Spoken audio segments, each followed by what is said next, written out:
Welcome और welcome back to my channel. Now हम लोग क्या डिस्कस करने जा रहे हैं हमारी fourth chemical property, that is how do metals react with the solutions of other metal salt. Dangerous लग रहा है देखने में, ऐसा कोई बात नहीं है। यहाँ पे देखो मेटल सॉल्ट क्या होते हैं। मेटल्स आपको पता ही है, हमने देखना है कि मेटल्स रिएक्ट करेंगी। तो मेटल्स अगेन हमने रिएक्टिविटी सीरीज वाली लेनी है, इतना पता है हमें।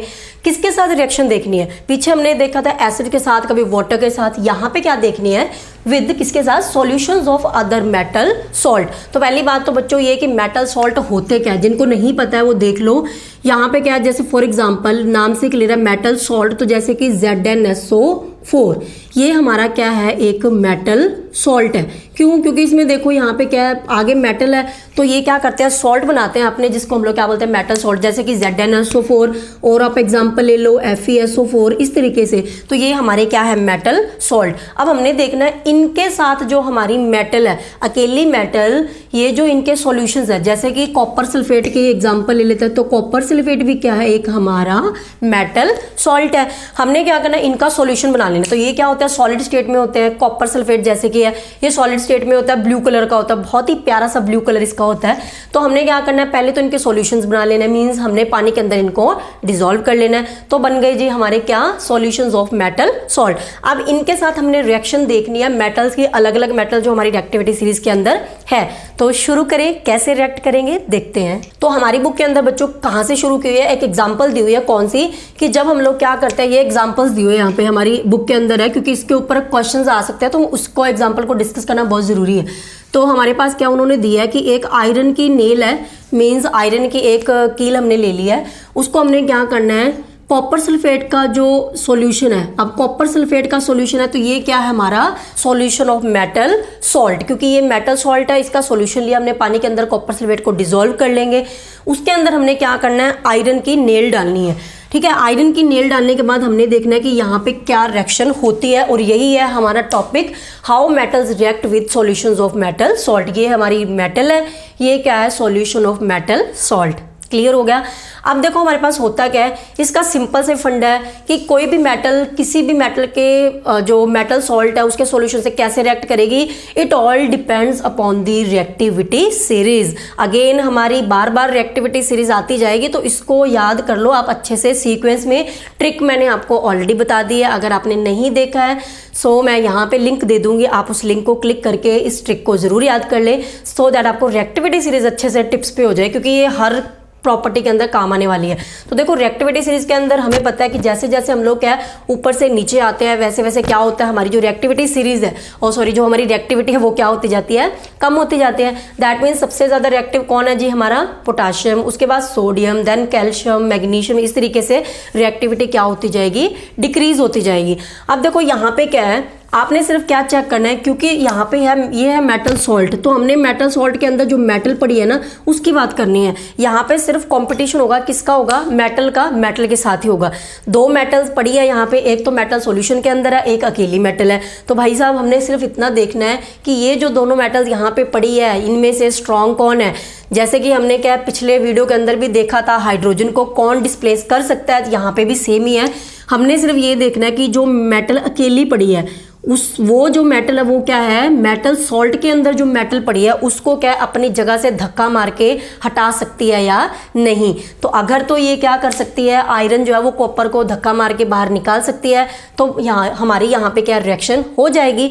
और अगर ये नहीं निकाल सकती तो यहाँ पे रिएक्शन नहीं होगी। सिंपल फंडा है। और ये कैसे पता चलता है कि ये जो आयरन है ये क्या है, कॉपर को बाहर निकाल सकती है या नहीं, it all depends upon the reactivity series. तो यहाँ पे देखो कौन कौन सी पहले दो मेटल है, आयरन है, और इसमें कौन है, हमारी मेटल है, कॉपर है। मेटल सॉल्ट के अंदर पहले नंबर पे हमारी मेटल ही होती है, तो आपने उसी को ही देखना है। हम देखेंगे Cu, तो अब देखो यहाँ पे क्या है, Cu हमारा ये पड़ा है, और साथ में हमारी क्या है, Fe, तो Fe हमारी यहाँ पड़ी है। अब आप देखो दोनों में से ऊपर कौन है रिएक्टिविटी सीरीज में, तो क्लियरली हमें दिख रहा है आयरन जो है वो क्या है, रिएक्टिविटी सीरीज में ऊपर है, और कॉपर हमारा क्या है, नीचे है। दैट मीन्स जो चीज ऊपर होती है वो क्या होती है, ज्यादा रिएक्टिव होती है, मीन्स ज्यादा स्ट्रॉन्ग होती है, और नीचे वाला क्या कम रिएक्टिव है तो कम स्ट्रॉन्ग है। तो ऊपर वाली चीज क्या कर सकते हैं, नीचे वाले को क्या धक्का मार के निकाल सकती है, पर नीचे वाला ऊपर वाले को नहीं निकाल सकता। क्लियर है। तो इसीलिए क्या है यहाँ पे अब आयरन क्या है ऊपर है, Cu क्या नीचे है, तो यस यहाँ पे क्या होगा जो आयरन है वो क्या करेगा, Cu को बाहर निकाल देगा और खुद उसकी जगह पे आ जाएगा। तो जहाँ पे आपको Cu दिख रहा है वहाँ पे सिंपली क्या पुट कर दो, Fe, साथ में क्या पड़ा था SO4, उसको हमने नहीं छेड़ना, एज इट इज आएगा वो, प्लस भाई हमने Cu को बेचारे को मेटल सॉल्ट से निकाल दिया, अब कहीं तो वो जाएगा ना, तो वो क्या करेगा, यहाँ पे आके बैठ जाएगा, तो यहाँ पे Cu आ जाएगा। क्लियर हो गया। तो इस तरीके से क्या है, इस तरीके से रिएक्शन होती है मेटल की with solution of metal salt. अगर मैं इसका ऑपोजिट ले लूँ, यहाँ पे मैं क्या ले लूँ, कॉपर ले लूँ, और यहाँ पे मैं आयरन सल्फेट मींस ये वाला मेटल सॉल्यूशन ले लूँ, ऑपोजिट कर दिया मैंने, Cu यहाँ पे ले लिया, Fe मैंने यहाँ पे ले लिया। अब यहाँ पे देखते हैं कि क्या ये रिएक्शन पॉसिबल है। तो आप मुझे बताओ कि ये रिएक्शन पॉसिबल है या नहीं। तो जो बच्चे क्या लेक्चर्स पूरा सीक्वेंस में ध्यान से देखते हैं उनको तो अभी तक आंसर पता चल भी गया होगा कि ये रिएक्शन पॉसिबल है या नहीं। तो चलो अगेन चलते हैं हमारी रिएक्टिविटी सीरीज पे। जैसे कि हमने देखा आयरन ऊपर है, Cu क्या नीचे है, तो दैट मीन्स क्या है, आयरन जो है वो क्या हमारा भाई ज़्यादा स्ट्रॉन्ग है, तो Cu के अंदर इतनी हिम्मत नहीं है कि वो आयरन को क्या करे, बाहर निकाल सके, तो आयरन अपनी जगह पे रहेगा। इसीलिए बच्चों यहाँ पे क्या होता है, कोई भी रिएक्शन नहीं होती है, सिंपल है।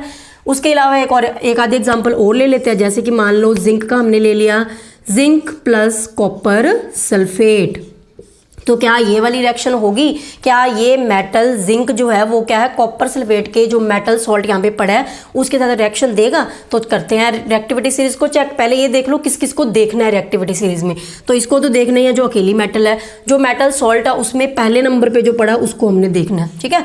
अब यहाँ पे देखेंगे क्या ये जिंक जो है वो Cu को धक्का मार के यहाँ से निकाल सकता है कि नहीं। अगर निकाल सकता है तो रिएक्शन हो जाएगी, अगर नहीं निकाल सकता तो रिएक्शन नहीं होगी। तो चेक करते हैं Zn एंड Cu। तो देखो कहाँ पे है Zn, हेयर इट इज।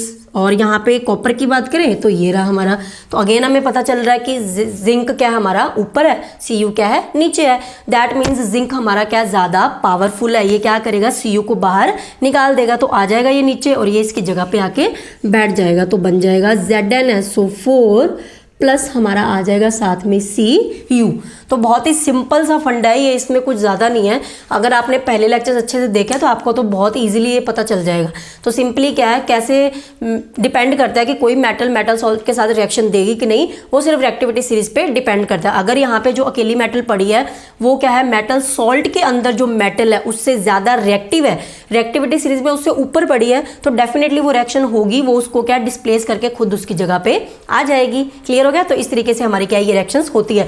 और ये जो पहली रिएक्शन वाली बात की हमने, एग्जांपल जो हमारी बुक के अंदर दे रखी है आयरन नेल वाली, इसके अंदर क्या होता है, कॉपर सल्फेट का कलर होता है ब्लू, और बहुत ही प्यारा सा ब्लू कलर होता है, आपको देख के ना बस मजा ही आ जाएगा, ठीक है। और जो दूसरा है यहाँ पे जब रिएक्शन होती है ये आयरन की कॉपर सल्फेट के साथ जो कि ब्लू कलर का है, रिएक्शन होने के बाद क्या होता है, हमारा सॉल्यूशन बन गया आयरन सल्फेट और इसका जो कलर है वो क्या हो जाता है, लाइट ग्रीन।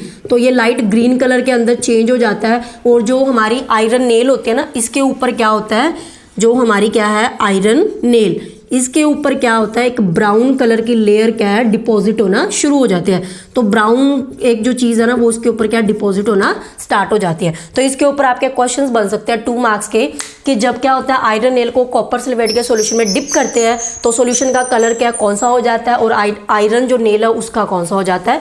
तो आयरन नेल का होता है ब्राउन, क्योंकि उस पर ब्राउन कलर का मटीरियल डिपॉजिट होना स्टार्ट हो जाता है। जैसे कि आपने लोहे को जंगाल लगता देखा है ना, वैसे ही होता है। और जो हमारा सॉल्यूशन है उसका पहले कलर था, रिएक्शन से पहले था ब्लू, और रिएक्शन के बाद क्या हो जाता है, लाइट ग्रीन।